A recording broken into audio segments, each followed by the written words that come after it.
بسم الله الرحمن الرحيم فقلت استغفروا ربكم إنه كان غفارا يرسل السماء عليكم مدرارا ويمددكم بأموال وبنين ويجعل لكم جنات ويجعل لكم أنهارا۔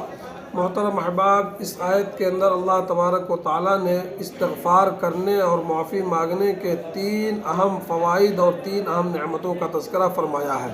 حضرت نوح علیہ السلام کی زبانی اس آیت کے اندر فرمایا، چنانچہ نوح علیہ السلام نے اپنی قوم سے کہا، میری قوم تم اپنے رب سے بخشش طلب کرو، بے شک وہ بہت زیادہ بخشنے والا ہے۔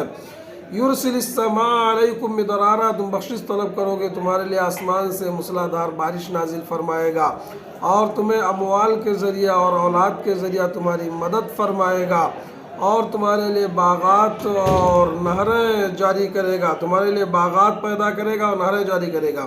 اس آیت کے اندر جس چیز کی طرف خصوصی طور پر توجہ دلانے کا مقصد ہے وہ یہ ہے کہ توبہ استغفار کرنے سے اللہ تبارک و تعالیٰ اولاد جیسی نعمت سے نوازتا ہے، مال سے نوازتا ہے، آسمان سے موسلا دھار بارش نازل فرماتا ہے۔